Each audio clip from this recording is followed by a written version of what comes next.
30 წლის ვიყავი პირველად, როცა ბედნიერება განვიცადე. რა არის შენ ბავშვობაში ის ტრაგიკული? დედა იყო ჩემს 6 თვის ორსული, როდესაც მამამ 27 წლის ასაკში მხედველობა დაკარგა. ზუსტად ვიცოდი სახელებს ვარ ქმევდი ჩემს ტრავმას, მაგრამ რო გითხრათ გულწრფელად ეს არ მეხმარებოდა. რა სახელებს არ ქმევდი? ვიხედები სარკეში ერთ დღეს და ვერ ვცნობ იმ ადამიანს, ვინც იქიდან მიყო. ბრაზი მაქვს, წენა მაქვს, იწლუილი მაქვს. რატომ ვარ ახლა ამ მდგომარეობაში? ზარღვებში სისხლის ნაცვლად ის იმედგაცრუება გაქვს. ან რაღაცა გაწუხებს და ვერ არქმევს სახელს. ვიღაცამ რო კითხოს, აი მაჩვენე თითი დაიდეს, ადგილად თითს ვერ დაადებ, იმიტომ რომ ამას ვეძახი ხოლმე სულის ტკივილს. არაცნობიერად გადავწყვიტე ჩემი მშობლების მშობლობა. მშობლები არის პორტალი ჩვენს ფესობთან კავშირი. გინდა გითხრა კიდე ერთი ტკივილი რა იყო? მე მგონი თერაპია მეც მჭირდება. დიდები ვხდებით ეგოს კუთხით, მაგრამ ძლიერები ვერ ვხდებით. ვიდრე არაცნობიერის გაცნობიერება მოხდება, ის მართავს შენს ცხოვრებას და ჩვენ ამას ვეძახით ბედს. ყველაფერი რასაც არაცნობიერად ვაკეთებთ, სიყვარულიც კი არის მავნე. ჩემი ცხოვრებით არ ცხოვრობდი, იმიტომ რომ მინდოდა მათი გადარჩენა, მაგრამ თან გიყვარს, თან გძულს. საშინელი განცდა. როგორი შვილებიც ვართ ჩვენი მშობლებისთვის, ზუსტად ისეთი მშობლები ვართ ჩვენი შვილებისთვის. ანუ აი ეს ვუყურებ ხანდახან და ვფიქრობ, რომ ღმერთო, როგორც კი მსხვერპლისლოში გადავდივართ, აი რა ვქნა. ამა ჩემო სინათლო იყო. რისი აღიარების გეშინოდა ყველაზე მეტად? გამარჯობა, კეთილი იყოს თქვენი დაბრუნება სალომე კასრაძის პოდკასტზე. სანამ დღევანდელ ეპიზოდს დავიწყებთ, ტრადიციულად უნდა გთხოვოთ, რომ გახდეთ ჩვენი არხის გამომწერი. ვიდეოს ქვემოთ დააწყაპეთ გამოწერის ღილაკს და ასე დაეხმარეთ ჩვენ არხს განვითარებაში და გაზრდაში. რა თქმა უნდა, ჩაწერები მიმდინარეობს პოდკასტ არეაში და დღეს ჩემი სტუმარია ფსიქოლოგი, სისტემური თერაპევტი მაია ხოსიტაშვილი, რომელსაც დიდი ხანია ველოდები ჩვენს პოდკასტში და მაიას აქვს ბლოგი, ძალიან საინტერესო სტატიებს წერს, რომელსაც მე ვკითხულობ. და ყოველ სტატიაში რაღაც გაკვრით ახსენებს ხოლმე თავის პირად გამოცდილებას. ოღონდ რეალურად ბოლომდე არ ყვება იმ ბლოგში, აი რა იყო მაინც ეს გამოცდილება, რაღაც პატარა მინიშნებები არის, პატარა რაღაც გაზიარებები, მაგრამ აი სულ მაინტერესებდა. აი რა არის შენ ბავშვობაში ის ტრაგიკული, რასაც შენ უწოდებ, რომ შენ გეგონა რომ ეს იყო რაღაც განსხვავებული, რაც მარტო შენ თავს ხდებოდა იმ ბავშვობაში, რაც სხვებისგან განსხვავებული იყო და მოდი ამით დავიწყოთ ჩვენი ეპიზოდი და შემდეგ კიდე მაინტერესებს რაღაცები შენი ბლოგიდან გამომდინარე და ხო ესე პირდაპირ ჩავყვინთოთ თემაში, როგორც გიყვარს ხოლმე. ჩემი ისტორია დაიწყო იმით, რომ დედა იყო ჩემს 6 თვის ორსული, როდესაც მამამ 27 წლის ასაკში მხედველობა დაკარგა. ეს იყო რითიც იწყება ჩემი ისტორია. ანუ ჩემს დაბადებამდე დაიწყო ჩემი ისტორია და ამას ძალიან დიდი გავლენა აქვს მე უკვე ჩემს ცხოვრებაზე. და გაგრძელდა იმით, რომ მთელი ცხოვრება მესმოდა მამის მხრიდან, რომ მისი თვალის სინათლე ვარ, რომ მისთვის ძალიან მნიშვნელოვანი იყო იმ პერიოდში საკუთარი შვილი თუნდაც ერთხელ მაინც დაენახა და მეტი მას არაფერი არ ჭირდებოდა ამისთვის. აი ესეთი ტიპის კონტექსტში ვიზრდებოდი ბავშვობიდან. მეგონა თავი ერთი მხრივ ძალიან განსაკუთრებული, რომ მამისთვის ვარ თვალის სინათლე და სიცოცხლის აზრის სირითაც აგრძელებს ცხოვრებას და მეორე მხრივ იმით რომ ხო ჩემს დაბადებას ესე განსაკუთრებით ელოდებიან. ეს იყო ჩემი ისტორიის ძირითადი ნაწილი. ნუ მე რა თქმა უნდა გაგრძელებაც ქონდა ამ ყველაფერს, რაც საბოლოოდ ტრაუმის თემასთან და ჩემს პროფესიასთან მიმიყვანს სამომავლოდ. და დღეს უკვე სისტემურ თერაპიაში ისე აქტიურად ვარ სწორედ ამის გამო. და რა იყო ის ტრაგიზმი შენი აღქმით მაშინ, აი შენი ბავშვური თვალის აღქმით? ტრაგიზმი მოდი ცოტა ესე გვერდიდან შევიდეთ თემაში, იმიტომ რომ მე ჩემი კარიერა დავიწყე სამეცნიერო ფსიქოლოგით, სწავლობ წლებია უკვე ფსიქოთერაპიას, ბაკალავრიატი, მაგისტრატურა, დოქტორანტურა, ვარ სამეცნიერო ფსიქოლოგიაში, ძალიან ბევრი ვიცი ფსიქიკის შესახებ ცოდნის დონეზე, მაგრამ ყველაზე დიდი გამოწვევა ის არის, რომ ძირითადად ჩვენ ვახდენთ ჩვენი ტრაუმების ინტელექტუალიზაციას. აი რომ დააკვირდე მეგობრები, რომ შეიკრიბებიან რაღაც პრობლემას, რომ განიხილავ, აზრობრივად, როდესაც ხდება ინტელექტუალიზაცია, იქიდან რომ გამოდიხარ, ისეთი განცდა გაქვს, რომ ეს პრობლემა თითქოს უფრო მასშტაბური გახდა, უფრო დიდი გახდა, იმიტომ რომ გონებას ეს თვისება აქვს, რომ რაღაცნაირად გაადიდოს ის, რაც შეიძლება მცირე ზომის არის, არც ისეთი დიდია, როგორც ერთ შეხედვით ჩანს. გამოსავალი როცა ტრაუმის დამუშავებაზე საუბრობთ ხოლმე არის გრძნობის დონეზე, ანუ სხეულში გატარება, გულის გაახსნა, სხეულის ყველა უჯრედში გატარება, იმ მოვლენის იმ გამოცდილების. იმიტომ რომ გონება ყოველთვის გვიცავს ტკივილისგან, აკეთებს ინტელექტუალიზაციას, რომ კონტროლი გქონდეს შენს ტრაუმაზე და გული რას აკეთებს, ამ ტკივილს იღებს და ტრანსფორმაციას აკეთებს აი ამ სასიცოცხლო ენერგიაში, სიყვარულში, რაც მე გეხმარება, რომ გააგრძელო ცხოვრება სრულფასოვნად იცხოვრო. წლები გავატარე ინტელექტუალიზაციაში. ანუ წლები. ფაქტობრივად აი ჩემი აი ეს რაღაცა გამოცდილება, ის რაღაც ნაწილი რაც გავაზიარე, გავხადე რაღაცა მაქსიმალურად დიდი მასშტაბური, ანუ ზუსტად ვიცოდი სახელებს ვარ ქმევდი ჩემს ტრაუმას, მაგრამ რო გითხრათ გულწრფელად ეს არ მეხმარებოდა იმაში, რომ თქვათ ის ეფექტი, კურნების ეფექტი მოყოლოდა ამას. რა სახელებს არ ქმევდი? რომ მე ვარ ერთადერთი, ვისაც ესეთი ტრაუმული გამოცდილება აქვს, რომ მე ვარ განსაკუთრებული, იმიტომ რომ არ არსებობს მსგავსი ისტორია, არავის არ ექნება, ხო? აი მე მხოლოდ და ასე შემდეგ და ნუ მე აღმოჩნდა, რომ სხვადასხვა, როდესაც აღმოჩნდი ფსიქოთერაპიაში, მე თვითონ არ ვაპირებდი თერაპიაში წასვლას, იმიტომ ჩემთვის უფრო საინტერესო იყო ფსიქოგანათლება და სამეცნიერო ფსიქოლოგია და ესე აღმოჩნდი სისტემურ თერაპიაში, სადაც აღმოვაჩინე, რომ ერთი ჩვეულებრივი ნორმალური ადამიანი ვარ, ისე როგორც ჩემი მშობლები, ისინი ერთი ჩვეულებრივი ნორმალური ადამიანები არიან თავისი უნიკალური თვისებებით, რა თქმა უნდა, მაგრამ ჩვეულებრივი, ანუ არ იყო საჭირო ეს დემონიზაცია ან იდეალიზაცია, რაც მე ამ ტრაუმის დამუშავებაში ხელს გვიშლის და რა საინტერესოა, რომ პირველად აღმოვაჩინე სისტემურ თერაპიაში, რომ აი ხო ძალიან მარტივი ჭეშმარიტებაა, რომ ჩვენ ყველას გვყავს ბიოლოგიური დედა და ბიოლოგიური მამა. არ აქვს მნიშვნელობა, ვიცნობთ, არ ვიცნობთ, ცოცხლები არიან არა. ანუ რაღაცა ჭეშმარიტება ხო იმდენად მარტივი ჭეშმარიტება, რომ ხანდახან გვავიწყდება რამხელა როლი აქვს ჩვენს ცხოვრებაში. ანუ ორი ყველაზე მნიშვნელოვანი ურთიერთობა ჩვენს ცხოვრებაში არის დედასთან და მამასთან ურთიერთობა, რომლის გავლითაც მოვდივართ ფაქტობრივად ფიზიკურ სამყაროში და მეტიც ცხოვრებაში მოვდივართ ამ გზით. და ყველაზე დიდი გამოწვევა ის არის, რომ ცნობიერად თუ არაცნობიერად ჩვენ ყველას გვაქვს ღრმა კავშირი, აი ფსიქოლოგიურ ჭიპლარს, რასაც ვეძახით, ჩვენს მშობლებთან.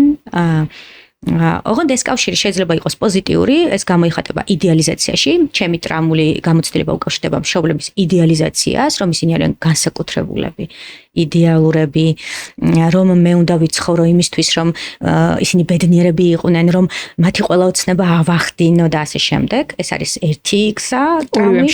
მშობელი ხო შენ შემთხვევაში. რომ მეორე მშობელთანაც არის რა თქმა უნდა ტრაუმის რაღაც კონკრეტული ნაწილი და მეორე ნაწილი ადამიანების ასევე კავშირში ვარ ჩვენ მშობლებთან. ოღონდ ნეგატიური კავშირი გვაქვს, როდესაც ხდება დემონიზაცია, რომ ბრაზი მაქვს, წენა მაქვს, იძლუილი მაქვს, რაც შეიძლება შორს მინდა რომ წავიდე მათგან და ზოგიერთი ადამიანს არ ქვეყანას ტოვებს და ქვეყნიდან გადადის, იმიტომ რომ არაცნობიერად ბუნებრივია გაცნობიერება შეიძლება ამის არ მოხდეს, რომ თითქოს აი რაღაცნაირად მოშორდეს. ან იშვიათად ნახავ ადამიანს, რომელსაც ინდიფერენტული დამოკიდებულება აქვს მშობლების მიერ, ნეიტრალურია. ძალიან იშვიათად, თუ რა თქმა უნდა, რაღაცა პროცესები აქვს გავლილი, თერაპიული და გაცნობიერების რაღაც დონეზე, ანუ რაღაც ეტაპზეა ასული. რატომ ვახსენე ეს თემა? ანუ წარმოდგენაც არ მქონდა, მიუხედავად იმისა, რომ ძალიან ბევრი ცოდნა მქონდა ფსიქოლოგიაში, რომ შესაძლებელი იყო მშობლებს ესეთი განსაკუთრებული როლი ქონოდათ ჩემს შემდგომ ნებისმიერ ჩემი ცხოვრების ნებისმიერ სფეროზე, შემდგომ განვითარებაზე.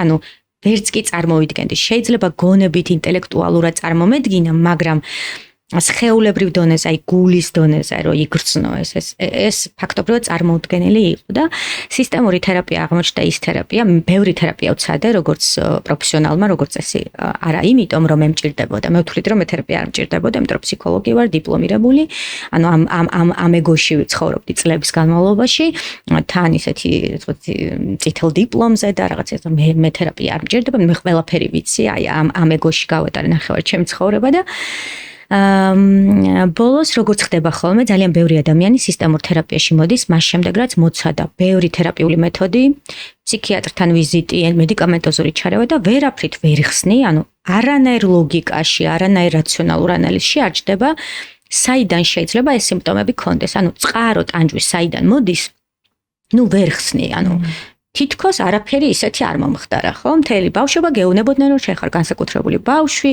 იმიტომ რომ мама ისე გელოდებოდა, თითქოს რაღაც ისეთი განსაკუთრებული ხო არ მომხდარა ისეთი, რაც თქვა თან ძალადობა ან რაიმე სხვა ფორმა. ანუ არაფერი თითქოს ერთი შეხედვით და როდესაც სისტემურ თერაპიაში მოვდივართ, იცი და გქონია ალბათ შენ შეხება ამ თერაპიასთან, იქ აღმოვაჩენთ ხოლმე, რომ კითხვაზე რატომ ვარ ახლა ამ მდგომარეობაში, ამ თქვა ეგზისტენციალური კრიზისის მდგომარეობა. მაგალითად, ვიხედები სარკეში ერთ დღეს და ვერ ვცნობ იმ ადამიანს, ვინც იქიდან მიყურებს. ვგრძნობ შინაგან სიცარიელეს, განცდას თითქოს აი ძარღვებში სისხლის ნაცვლად ის იმედგაცრუება გაქვს. ანუ მიედინება, მოედინება სულ ნიჰილიზმის განცდა გაქვს, ცხოვრების რაღაცა უაზრობის და უმნიშვნელობის რაღაცა აი ეს იდეით ხარ გამსჭვალული, აი თითქოს მოგიცვამ განცდამ. ან რაღაცა გაწუხებს და ვერ არქმევს სახელს, ვერ ხვდები. მეტიც, ანუ გრძნობები გაქვს თითქოს რაღაცა ტკივა, ოღონდ იმდენად დიფუზურია, რომ აი ვიღაცამ რო კითხოს, აი მაჩვენე თითი დაიდე, სად ტკივა, თითს ვერ დაადებ, იმიტომ რომ ამას ვეძახი ხოლმე სულის ტკივილს. და პლუს განცდა გაქვს, რომ აი რაღაცა თითქოს შენი არ არის. აი ეს ახლოს, რომ ეს რაღაცა, რასაც ეხა მე განვიცდი, აი გამომწყდეული ხარ რაღაც წარმოსახვით ციხეში, რაღაცა დილეგში და შენი ცხოვრების ლიმიტირებული ვერსიით ცხოვრობ. და ამას გძნობ, იმიტომ რომ შეგინთ რაღაცა ჭიასავით გყავს, რომელიც გეუბნება, რომ რაღაცა მეტი შეგიძლია, რაღაცა რესურსი გაქვს, მაგრამ ვერ ხვდები აი აქედან ამ წარმოსახვითი, ესე ვთქვათ, გისოსებიდან როგორ გახვიდე. და ამ დროს აღმოჩნდი სისტემურ თერაპიაში, მაშინ პირველად ჰოლანდიაში წავედი, რომ გამეგო, იმიტომ რომ ნუ ეხა ფსიქოლოგი ხარ, დიპლომი გაქვს და ეხა როგორია, როდესაც სარკეში ყურები და ვერ ხვდები, არ ცნობა, ვერ ცნობა, ანუ ვერ ხვდები, აი აქ ამ წერტილში როგორ მოხვედი, ვინ ხარ, რას წარმოადგენს, საიდან მოდიხარ, საით მიდიხარ და განცდა გაქვს, რომ შენი ცხოვრება რაღაცა სადღაც ხოგან მიექანება და კონტროლი დაკარგე, თითქოს აი საჭე არ გემორჩილება. და მივხვდი, რომ მე მგონი თერაპია მეც მჭირდება. და დავიწყე იქამდე სხვადასხვა თერაპიები, მივხვდი, რომ ვერ მივიღე პასუხი, იმიტომ რომ ძირითადი თერაპიები რაც მოვცადე იყო ინტელექტუალიზაციაზე აწყობილი. და ინტელექტუალიზაცია ეს ჩემი ყველაზე დიდი ძლიერი მხარეა და ამავე დროს ყველაზე სუსტი, იმიტომ რომ არაჩვეულებრივად შემიძლია ინტელექტუალიზაციის დონეზე რაღაც. მაგრამ ეს არ მეხმარება, რომ სხეულებრივად, იმიტომ რომ ტრავმის დამუშავება ხდება მხოლოდ სხეულით, იმიტომ რომ ნერვული სისტემის დონეზე მოხდა ანაბეჭდი იმ გამოცდილების, რაც ბავშვობაში ნებისმიერმა ადამიანმა გამოვიარა. თუმცა შეუძლებელია სხეულის გარეშე ტრავმის დამუშავება მოხდეს. სხეულამდე ვერ მივდიოდი, გულამდე ვერ მივდიოდი და სულ მახსენდება ბერთელინგერს კითხეს აფრიკაში ყოფნის დროს, რომ რომელია გზა აფრიკაში ყველაზე გრძელი გზა და ის პასუხობს, რომ ეს არის გზა თქვენი გონებიდან გულამდე. და ანუ აი სულ მახსენდება, რომ ამ სიტყვებმა იმხელა გავლენა მოახდინა, რომ ფაქტობრივად მთელი ჩემი ეს ტრანსფორმაციული პროცესი იყო, რომ რაღაცნაირად აი აქედან, ანალიტიკიდან, რომ მე ვიცი კაცო, მე ჩემ თავს მე თვითონ მივხედავ, მე ვარ ფსიქოლოგი და ჩემ თავს როგორ ვერ დავეხმარები, აი აქედან ჩავსულიყავი გულამდე. ასე მგონი მე ვლაპარაკობ, ეხლა იცი როგორი მოქმედა ჩემზე, აი რაღაცა მაჟრია. ეს გულამდე მისასვლელი გზა, ყველაზე გრძელი გზა. ყველაზე გრძელია და ეს გზა თუ არ იპოვა, თითოეულმა ადამიანმა ძალიან გაუჭირდება. აი, მისი ცხოვრება იქნება ტანჯვა. და აი ამაში ტრიალი მუდმივად. და შენ ანუ ჰოლანდიაში ჩახვედი? ჩავედი ჰოლანდიაში, პირველად აღმოვაჩინე, რომ თურმე ნუ იტყვით და მშობლებს აქვთ განსაკუთრებული როლი ჩვენს ცხოვრებაში. და პირველად აღმოვაჩინე სისტემური თეორია, რომელიც კარგად ხსნიდა, საიდან მოდის ჩემი წყარო ტრავმის. და აი ძალიან მეტაფორულად რო წარმოიდგინო, სისტემური თერაპია ამას, რადგან ამ თერაპიაში ვარ, ხედავს ესე, რომ არსებობს ეს რაღაცა შადრევანი, რომლის რამდენიმე იარუსიანი, რომლის ზედა ნაწილში არიან ჩვენ წინაპრები. შემდეგ არიან ჩვენ დიდი ბებია-ბაბუა, შემდეგ იარუსში ჩვენი ბებია-ბაბუები, შემდეგ ჩვენი მშობლები, შემდეგ ჩვენი დედმამიშვილები და უკვე ქვედა იარუსში წყალი მიედინება, ან ჩვენ შვილებზე გადადის სიცოცხლე, ანუ ასე გადადის სიცოცხლე თაობიდან თაობაში, ჩვენ შვილებზე, შვილიშვილებზე, შვილთა შვილებზე, ანუ ეს დინება არის ზევიდან ქვევით, იმიტომ რომ წყალი ყოველთვის ირჩევს მინიმალური წინამდებობის გზას, ანუ გრავიტაციის წინამდეგ არ მიდის. და ამ თეორიაში არის ესეთი აქცენტი სისტემური თერაპიის, რომ არ შეიძლება, რომ ენერგია მიდიოდეს ქვევიდან ზევით. მაშინ პირველად დავფიქრდი, იმიტომ რომ თუ ქვევიდან ზევით ვცდილობ რომ ენერგია წაიღო, ანუ ეს იმას ნიშნავს, რომ შენ გადადიხარ, ანუ თუ ქვედა იარუსიდან, იმიტომ რომ რაც არ უნდა ჩვენ გავხდეთ მშობლები, გვყავდეს შვილები და ვიყოთ 80 წლის ასაკში, ჩვენ ყოველთვის ვართ მშობლების ქვედა იარუსში. იმიტომ რომ ჩვენ მათგან მივიღეთ სიცოცხლე. და შეგვიძლია გადავცეთ შემდეგ თაობებს. ანუ ჩვენ არ შეგვიძლია ზევით ასვლა, შეგვიძლია რა თქმა უნდა, მაგრამ ეს მე ვიმკით საფასურს ამაში ვიხდით. და მაშინ პირველად აღმოვაჩინე ეგრეთ წოდებული პარენტიფიკაცია, რომ მე როგორც ესე თქვა ძალიან ფსიქოლოგმა ჭკვიანმა და გონიერმა არაცნობიერად გადავწყვიტე ჩემი მშობლების მშობლობა.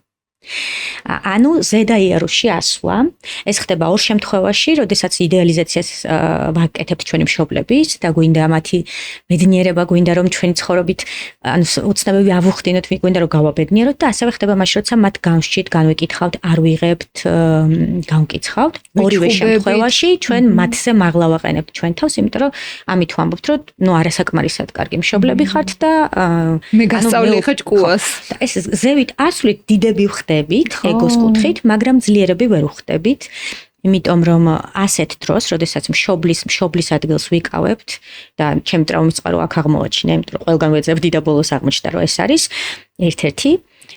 ჩვენ ამ დროს ნახეთ, ანუ რეალურად ვაკეთებთ რას, ხო? პირველი რომ ამით ვამბობთ, რომ ჩვენ პატივს არ ვცემთ ჩვენი მშობლების ბედს, როგორიც არ უნდა იყოს ის. ანუ არ ვცემთ პატივს, ანუ სადღაც გულის სიღრმეში ვამბობთ, რომ ისინი არ არიან საკმარისად ძლიერები საიმისოდ, რომ თავისი ბედი განკარგონ. ანუ და ჩვენ გვინდა რომ მათი ბედი გავაუმჯობესოთ, შევცვალოთ შვილებს. კეთილი განზრახვით, თუმცა მე ცუდი გამოგვდის. ეს იყო პირველი.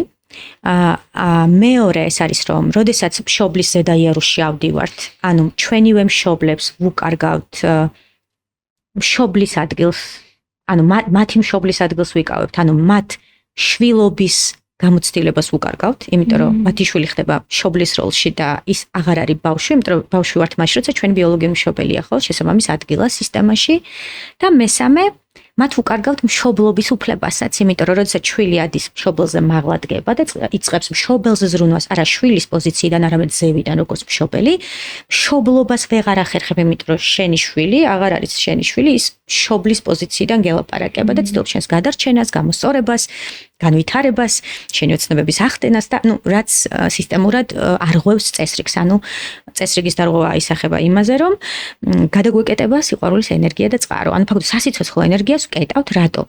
იმიტომ რომ ძუძუთიკვება არის ძალიან კარგი მაგალითი, როდესაც დედა ძუძუთიკვების დროს ბავშვს წეს აჭმევს, თუ ბავშვი უარს ამბობს საკვებზე, ამით ბავშვი ზიანდება, იმიტომ რომ შეირჩება და დედასაც მკერდი უქვავდება. მე მგონი ეს ეძახიან დედები მშობლების რაც მახსოვს ეს ფორმულირებით, ანუ ორივე ზიანდება, იმიტომ რომ მშობელი ვეღარ მშობლობს, ვერ გადასცემს სასიცოცხლო ენერგიას, იმისთვის რომ ის იყოს ბედნიერი, იმიტომ რომ მშობლის როლი არის გადასცეს ენერგია და ბავშვი არის, ნუ მშიერი, ანუ ფაქტობრივად ლიმინირებული ენერგიით ცხოვრობ, ანუ ვერ იცხოვრებ ამ ენერგიით, ლიმინირებული ენერგიით ვერ იცხოვრებ. ანუ ეს არის ფაქტობრივად ფეხზე დგომით ცხოვრობ, არც არ ჭდები და ეს იყო აი ეს ჩემი მდგომარეობა, რომელთაც მივადექი სისტემურ თერაპიას და დავიწყე ჩემი ადგილის დაბრუნება, ანუ როგორ ჩამოვქვეითებულიყავი ჩემ ადგილას, დამდგარიყავი, ანუ შადრევნის ქვედა იმ ადგილას, სადაც შენი ადგილია, იქ არის, ანუ შენ იღებ, ანუ არა მარტო მშობლების ენერგიას იღებ,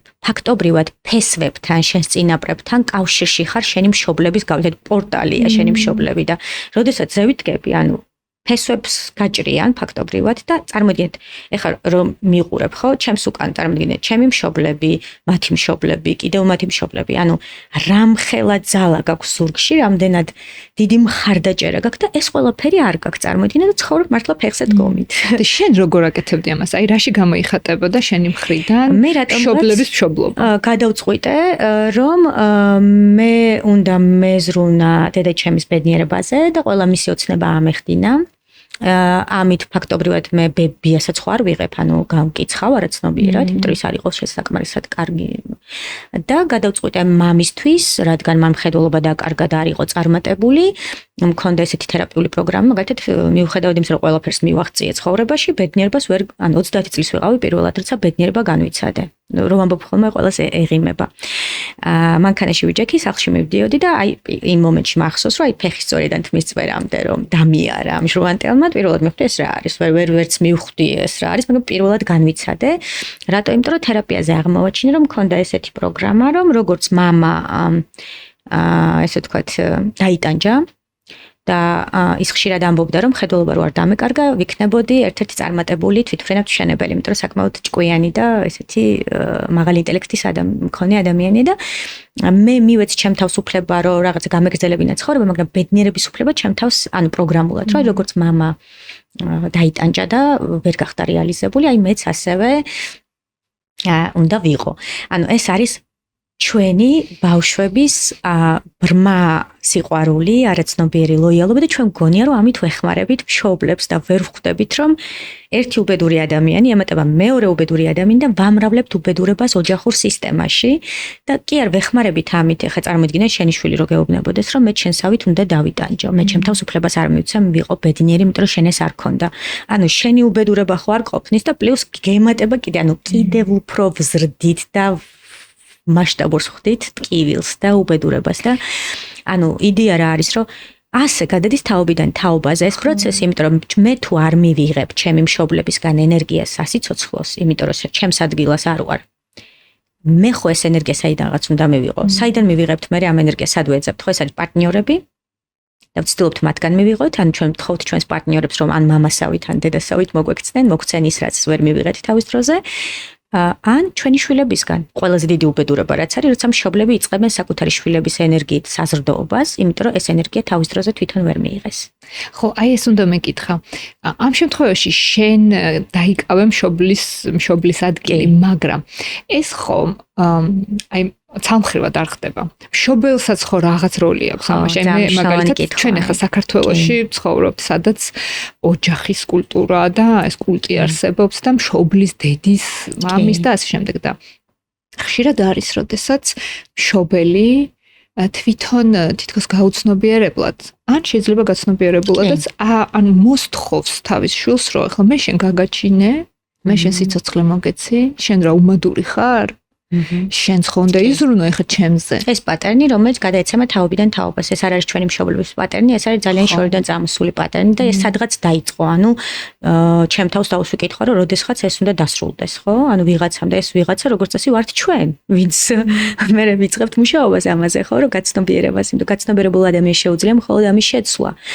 ყველაფერი, რასაც არაცნობიერად ვაკეთებთ, სიყვარულიც კი არის მავნე. ყველაფერი სიკეთე არაცნობიერად გაკეთებული არის მავნე. ყველაფერი, რასაც ცნობიერად ვაკეთებთ, არის ჯანსაღი. იმიტომ რომ იცი რატო აკეთებ, იცი ვისთვის აკეთებ და შეგიძლია პასუხისმგებლობა აიღო. ამიტომ როდესაც ამას არაცნობიერად ჩვენი მშობლები აკეთებენ, ანუ მათ ეს არ იციან, მაგრამ ყველა საინტერესო რაც თქვი, ჩვენ ოჯახური კულტურა ვართ. სისტემური თერაპია იყო პირველი თერაპია, როდესაც აღმოვაჩინე, რომ ჩვენ ამას ეძახის მარკ ვოლენი მემკვიდრეობითი ოჯახური ტრავმა. როგორც ანდერძი, რომელსაც თაობიდან თაობაზე გადაეცემათ თაობიდან თაობას, იქამდე ვიდრე ტანჯვის ეს ციკლი არ მთავრდება იქამდე, ვიდრე აი ესეთი პატერნები ხარ შენ ახსენე, იქამდე ვიდრე არ მოხდება მათი გაცნობიერება და იუნგს აქვს საოცარი სიტყვები, ჩემ ცხოვრებაში ძალიან მნიშვნელოვანი სიტყვები, რომ ვიდრე არაცნობიერის გაცნობიერება მოხდება, ის მართავს შენს ცხოვრებას და ჩვენ ამას ვეძახით ბედს. აი ზუსტად ბედს ვეძახით, იმეც რომ ბედი არ მოგვს მსგავსი. უბრალოდ არაცნობიერი პროცესები არ მქონდა დანახული, რომ რატო ვარ ამ მდგომარეობაში, ხო, თითქოს ისეთი არაფერი არ მომხდარა, რომ ჩაიჭიდო. და სისტემური თერაპია იყო პირველი, როდესაც გავეცანი მათ შორის ეპიგენეტიკურ კვლევებს და აღმოვაჩინეთ, რომ ეს ანდერძი, ჩვენ ამ ანდერძით ბჭყალებში ვიღებთ ჩვენი ბებია-ბაბუებისგან რო გვეხარია ხოლმე, რომ აი ბებიასავით ნიჭიერია, ბაბუასავით საოცარი დაკვრის ნიჭი აქვს გიტარაზე. და ეს გვეხარია და ვერ ხვდებით, რომ მარტო ნიჭიერება და დაკვრის ეს რა ქვია, უნარი კი არა, ჩვენ ასევე ანდერძით გადმოგვეცემა ის ტრავმები, რომლებიც ჩვენმა ბებია-ბაბუებმა და ანუ შემდგომ ვერ მოახერხეს იმ წერტილში, იმ რეალობაში, მაშინ არ იყო ეს რესურსი, ეხლა რო ფსიქოთერაპია ხელმისაწვდომია, რომ დაემუშავებინა და გაეცნობიერებინა და ამიტომ ეს გადადის თაობიდან თაობაზე, იქამდე ვიდრე არ მოხდება ამის გაცნობიერება და ამ მანკიერი ჯაჭვის გაწყვეტა, რომ აი დასრულდეს აქ და აღარ დავიტანჯები მეც ისე როგორც ხვები იტანჯებოდნენ ჩემ სისტემაში, მე ამას შევცვლი და სხვა შემდეგ თაობებს გადავცემ ჯანსაღად. ხო და ეს აღიარება არის ყველაზე მტკივნეული, რომ აი შენ დაინახო და აღიარო, აი რისი გეშინო და ყველაზე მეტად, რისი აღიარების გეშინო და ყველაზე მეტად. შენ შემთხვევაში რა იყო ეს? რისი აღიარების გეშინო და ყველაზე მეტად? იმის აღიარების, რომ მეც ერთი ჩვეულებრივი ნორმალური ადამიანი ვარ და არაფერი განსაკუთრებული. ხო. ანუ ჩემი მენტორი სვაგიტო ლიბერმაისტერი სულ ამბობს, აი გიждები ისეთ საინტერესო რაღაცას, რომ ჩვენ ვართ ერთი ჩვეულებრივი ნორმალური ადამიანები.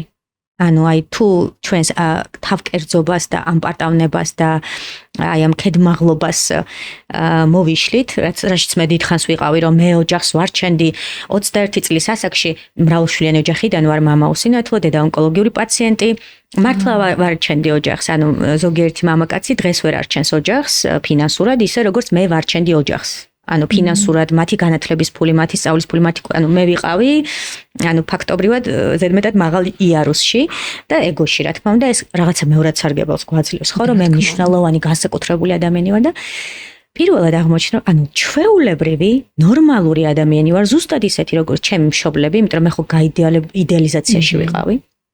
ანუ ისეთივე როგორც ჩემი მშობლები, ანუ ჩვეულებრივი ადამიანები არიან. ჩვეულებრივი, იმედგაცრუებული ბავშვები იყვნენ, ისინიც თავის დროზე ჩემსავით. როდესაც ვერ მიიღეს რაღაცები, იმიტომ რომ მათ მშობლებსაც ამის რესურსი არ ჰქონდათ და მათ გადმოგცეს ის, რაც ჰქონდათ. ну, რაც არ ჰქონდათ, ისიც გადმოგცეს, ხო? თუ არ ჰქონდათ მაგალითად დიდი სიყვარული, უსიყვარულობაც გადმოგცეს. თუ არ ჰქონდათ დიდი მხარდაჭერა, ეს არა მხარდაჭერო, თუ თქვა არ ჰქონდათ ემოციური ხელმისაწვდომობა, ეს ემოციური ხელმისაწვდომობაც გადმოგცეს. ანუ რაც ჰქონდათ, მაქსიმალურად გადმოგცეს. ყველაზე დიდი ის რა ქვია, ტკივილი იყო ამის გაცნობიერება, რომ ანუ ჩვეულებრივი ადამიანები არიან.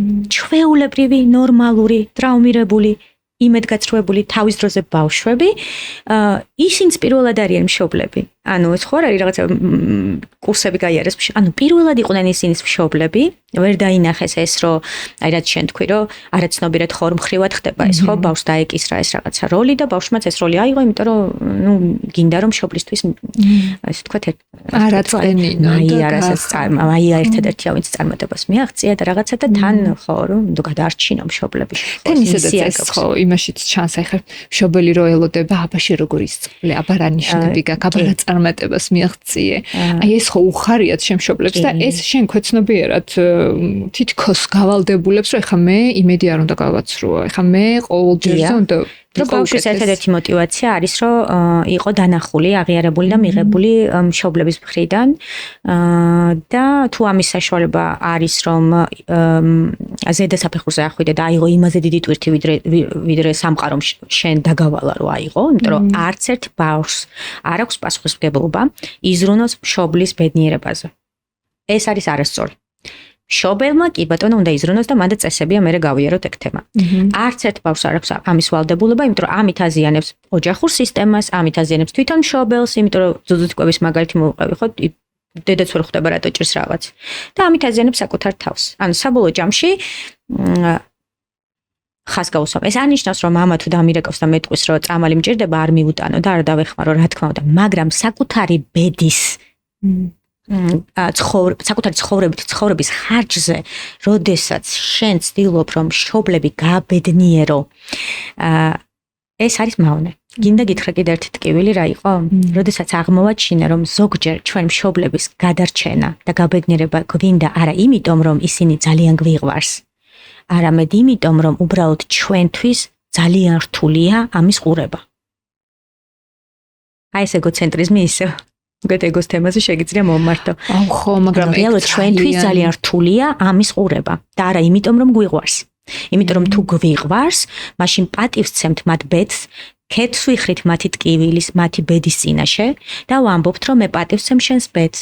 მე ვიღებ ყველაფერს, რაც მე მეკუთვნის, ანუ ჩამოვდივართ ქვევით, ვიღებთ იმას, რაც გვეკუთვნის, სასიცოცხლო ენერგიას და მათივე კეთილდღეობისთვის ამ ენერგიას გადავცემთ შემდეგ თაობებს. მაგრამ ეს შეუძლებელია რომ მოხდეს ბავშვი როცა ხარ. არ არსებობს ეს როგორ უნდა გაიაზრო, გამორიცხულია და რაც უფრო კარგი მშობლები გყავს და რაც უფრო ეხლა მშობლები შენ კი ამბობ არ უნდა გავაიდეალიზოთ, მაგრამ არსებობს კარგი მშობელი და არსებობს ცუდი მშობელი. რაც უფრო კარგი მშობელი გყავს, რაც უფრო გიყვარს შენი მშობელი. ბევრად რთულია ამის გაცნობა. ძალიან ძნელია და აი ხო რო თქვი რომ იმიტომ რომ ჯანსაღის სიყვარული ეს არის არაცნობიერი სიყვარული, არაცნობიერი ყველაფერი მავნეა, ხო? იმიტომ რომ არ იცი. ანუ ჯანსაღის სიყვარული არის როცა არც იდეალიზაციაში რჩები, რომ განსაკუთრებულები არიან, ჩვეულებრივი ადამიანები არიან, ნორმალური ჩვეულებრივი, ისევე როგორც შენ. და განსაკუთრებული იმიტომ გინდა რომ იყვნენ, რომ მე შენც ხო ვარ. ასეთი შვილი ვარ. იგივეა, ანუ როდესაც ხდება მშობლების დემონიზება, ესეც იგივეა. მოდი დემონიზებაზე ვისაუბროთ. იგივეა, როდესაც გამშვით, გავკითხავთ, ვაფასებთ, ვუარყოფთ საკუთარ მშობლებს, აბსოლუტურად იგივე ხდება, ანუ მათზე მაღლა ვდგებით. ანუ იგივე ხდება ავტომატურად, არაცნობიერად, სისტემა ესე მუშაობს, რომ ტრანსგენერაციული ეპიგენეტიკური ტრავმები გადმოდის შენზე. როდესაც ვიღაც მეუბნება, მაგალითად კლიენტი მეუბნება, რომ მე არ მინდა რომ დედა-ჩემი ვით ვიყო, ეს ნიშნავს სამ რამეს. პირველი, მე არ შემიძლია რომ დედა-ჩემი მივიღო ისეთი როგორიც არის. ან ისეთი უნდა იყოს როგორც მე მინდა რომ იყოს, ან ესეთი ახლა არ მაწყობს. მეორე, ეს ნიშნავს რომ მე არ შემიძლია მივიღო საკუთარი თავის 50%. იმიტომ რომ, ვიცით, რომ ჩვენს ძარღვებში ჩვენი მშობლების სისხლი ჩქებს და სხეული არის ყველაზე ძველი რაც გაგვაჩნია, ხო? ეს კანის ფერის, თმის ფერის ყველაფერი მოდის წინაპრებიდან, ხო? იარუსის ზედა აქამდე მოვიდა ეს გენეტიკური მასალა, რაც გვაქვს, ხო? დნმ-ის, ანუ ეს არ არის გუშინდელი და გუშინწინდელი, ეს ტალანტები, რომლითაც ვამაყობთ ის ნიჭები. ეს ყველაფერი ხო ჩვენ ფესვებიდან მოდის, ხო? ჩვენ წინაპრების ხაზიდან მოდის და გადმოგვეცემა თაობიდან თაობას გადავცემთ.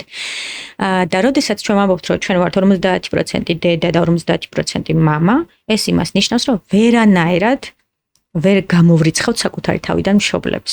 ანუ ვერ ვუარყოფთ, ვერ განვდევნით საკუთარი თავიდან მშობლებს და როცა ვამბობთ, რომ მე არ ვიღებ დედას, მე არ ვიღებ მამას ისეთი როგორიც არის, ესე იგი მე არ ვიღებ საკუთარ თავს ისეთი როგორიც ვარ. და ასეთი თვით უარყოფილი ადამიანებიც ვიცით, ერთი და იგივეა, ანუ იდეალიზაცია რაც მე გამოვიარე და ესეც ერთი და იგივეა. და ესე თვით უარყოფილები ვაგრძელებთ ცხოვრებას და ვერ ხვდებით, რატო არ გვაქვს ასწოცხლო ენერგია, რატო ვართ ეგზისტენციალურ კრიზისში, რატო გვაქვს განცდა, რომ ჩვენ ცხოვრებას ატყისხვაგან მიექანება, იმიტომ რომ ფესვებ მოჭრილი ხარ. ანუ ფესვები არ გაქვს, ანუ წარმოგიდგენთ ხე, რომელსაც ფესვები არ აქვს. დგას, კი ბატონო, დგას. ნაყოფი არ აქვს. ფოთლები მწვანე არ არის, მაგრამ დგას. ანუ მამას ვეძახი ხოლმე ცოცხალი მკვდარი ხარ ფაქტობრივად, ანუ ჩემ მდგომარეობას მაშინ ესე ერქვა, რომ ცოცხალი მკვდარის მდგომარეობა, როცა ენერგია არ არის, ანუ მოძრაობა ენერგიის არ არის, გული არ ცოცხლობს, გონება კი ბატონო არაჩვეულებრივად მუშაობს. და ანუ ვერ სიამნებას ვერ იღებ, ვერ ავტომატურად ბედნიერებას ვერ განიცდი, ვერ კაიფობ შენი თავით, შენი ცხოვრებით, შენი სამსახურით. არა და თითქოს წარმატებები გაქვს, არ ვიცი. უამრავი ხელში გიჭიროს დიპლომი და ფიქრობ, რომ ხო, ოკეი, აი რა შემდეგი რა იქნება? შემდეგი რა იქნება? ანუ გაქცევა რა, ესეც ერთგვარი გაქცევა. წლების განმავლობაში, რაც ჩემი საქმიანობა წამოვიწყე სოციალურ ქსელში, მხოლოდ ისეთ ბრენდებთან და კომპანიებთან თანამშრომლობ, ვისაც ვენდობი ან ვისი მომხმარებელიც ვარ. სწორედ ასეთი კომპანია იმედიელი. წლებია ჩემი ჯანმრთელობის დაზღვევას ვანდობ იმედიელს. სარგებლობ მათი აპლიკაციით, სადაც ძალიან ადვილად ჯავშნი ვიზიტებს პირად ექიმთან, ან ვიღებ ისეთ მომსახურებას, როგორც არის ანაზღაურება, მიმართვები და ასე შემდეგ. იმედიელი გთავაზობთ ჯანმრთელობის ინდივიდუალურ დაზღვევას UNO-ს. UNO ეს არის დაზღვევა ფიზიკური პირებისთვის, რომელიც შეგიძლიათ მოარგოთ თქვენს პირად საჭიროებებს. UNO-ს აქვს 3 სხვადასხვა პროდუქტი, რომლებიც განსხვავდება ფასით და დაზღვევის დაფარვით და სამედიცინო მომსახურებით. იმედიელში ინდივიდუალური დაზღვევის შერჩევისას შეგიძლიათ დაამატოთ თქვენთვის სასურველი სერვისები, როგორიც არის პერსონალური მენეჯერის მომსახურება, ასევე ფიზიოთერაპია და ლაბორატორიული მომსახურებები ნახევარ ფასად. იმედიელი არის დაზღვევა, რომელსაც ირგებთ თქვენ, ასე რომ შეგიძლიათ შეარჩიოთ თქვენზე მორგებული UNO 45 ლარიდან. გადადით ვიდეოს ქვემოთ მითითებულ ბმულზე და დაეზღვიეთ ინდივიდუალურად. როგორ უნდა მოხდეს ჯანსაღი სეპარაცია, ანუ განცალკევება მშობლისგან, იმიტომ რომ შენ ასევე გეწერა ერთ ბლოგში, რომ სანამ არ ვარ სეპარირებული მშობლისგან, ესე იგი ჩვენ ზრდასრულობაში ვერ შევაბიჯებთ. არ დაუბადებელი ბავშვები. არ დაუბადებელი ბავშვები. 80 წლის ასაკში, 40 წლის ასაკში. და ჯერ არ დაუბადებული ვართ კი. ღმერთო რაც ვთქვი. ორი ტიპის დაბადება გვაქვს, ბიოლოგიური და ფსიქოლოგიური და ბიოლოგიურად კი დავიბადეთ, მაგრამ რეალურად ის რაც სუდად ჟღერს, აი ის ტრამები, რაზეც შენ საუბრობდი, რომ თვალებში ჩახედვა არ შეგეძლო. აი თუ არ ჩავხედეთ აი ამ ყველაზე მტკივნეულს. მერე მოდის შვება და ყველაზე დიდი ბედნიერება ამის შემდეგ მოდის. რა თქმა უნდა, იმიტომ რომ საკუთარ ადგილას დგები. გები საკუთარ ადგილას და აი გრძნობ, რომ ცხოვრება მარტივი ხდება. ამ ქვეყანაზე მოხვედი, ღმერთმა მოგავლინა და აი შენ უნდა იყო ის ვინც ხარ და აი ეს სეპარირება ცოტა ჩვენს ქვეყანაში არასწორად ესმით, მშობლებსაც არასწორად ესმით, შვილებსაც არასწორად ესმით ხშირად.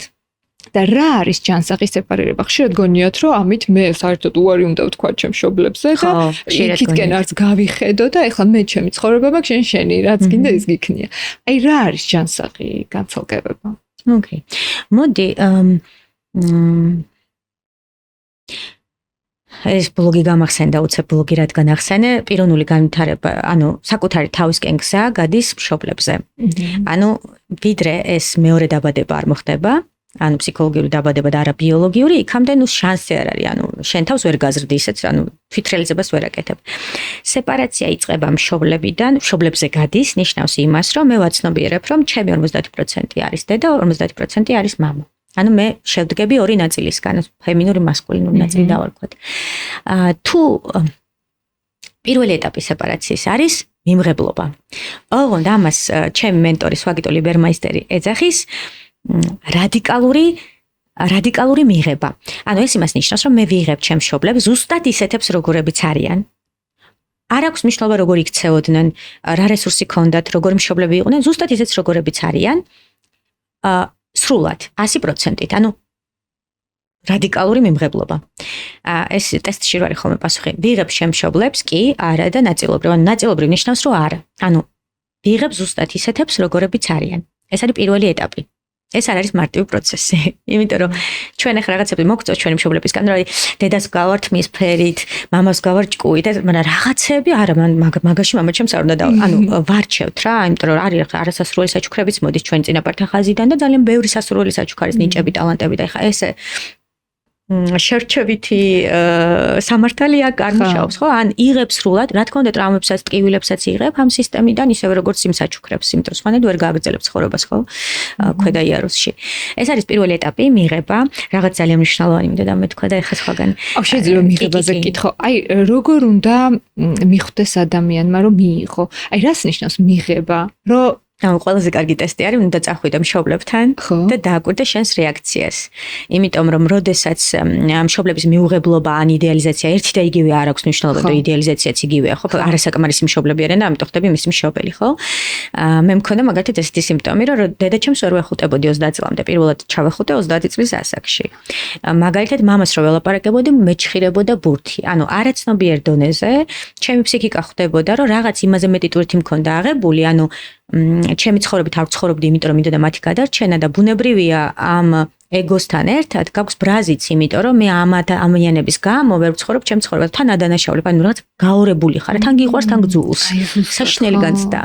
და ანუ თან ერთ შეხედვით გინდა რომ ოცნებები აუხდინო, გააბედნირო და მეორე წუთში გძულს გეზიწყება ერთი, ანუ ხანახან ფიქრობ, საერთოდ როდის გარდაიცვლებიან, ესეთი მომენტიც მქონია, იმიტომ რომ ანუ შენი სული ხვდება, რომ ნუ რაღაცა სხვაგან ხარ, იმაზე დიდი ტვირთი გაქვს, ანუ შენ ვერ იქნები ვერასოდეს შენი მშობელის მშობელი. რომ მათ ყავთ მშობლები. ზუსტად ისეთი როგორც ჭირდებოდათ, ძალიან სწორი მშობლები და ტესტი არის ხოლმე რომ თერაპიის მერე უბრალოდ მიდიხარ მშობლებთან და როგორ გრძნობ თავს და აღმოჩენ რომ აი მე ნუ გითხარი რომ სიმპტომები მეწყებოდა სხეულებრივ ვერ ხვდებოდი, იმიტომ რომ ხა ჩემს არაფერი ისეთი არ დაუშავებია ჩემთვის რომ ვერ ვეხუტებოდი, მთელ საყვარელს ვეხუტები რა ვიცი ტრენინგებზე და ჩემ თავს უსვამდი კითხვის რომ რაღაც არაფერი ისეთი ანუ ძალადობის ხვერპლი არ ვიყავი რომ თქვა რატო ხო? და ტესტი იყო ის რომ მშობლებს ვერ ვცვლით, ხო, ახლა 100 წელიც თერაპიაში რო ვიყოთ, ამას ეძახის ნელესი უალტერნატივო წარსული, როგორიც არის ეგეთია რა ეს წარსული და 100 წელიც რო თერაპიაში ვიყოთ, ვერ შევცვლით ჩვენს ბავშვების ისტორიას და ვერ შევცვლით ჩვენი მშობლების ფსიქოტიპს. შესაბამისად მიიღება ნიშნავს იმას, რომ ჩვენ მშობლებს ვუყურებთ არა როგორც ნაკლულებს, არამედ როგორც რესურსულებს, რომლებიც ამ დედამიწაზე მოვიდნენ პოტენციალით უნიკალური, მაგრამ ვერ მოახდინეს ამის რეალიზება, იმიტომ რომ ისინი არიან სისტემის ნაწილი და იქაც იყო რაღაცა კონკრეტული ისტორიები და უცებ აღმოაჩენ, რომ შენი მშობლები ზუსტად ისეთივე ჩვეულებრივი ადამიანები არიან, როგორც შენ, რომ ვერ იპოვი ვერც ერთ მშობელს, რომელიც ზის და ფიქრობს, ნეტა ეხლა დღეს ჩემი შვილი როგორ დავტრავო. ვერ ნახავ ეგეთ მშობელს.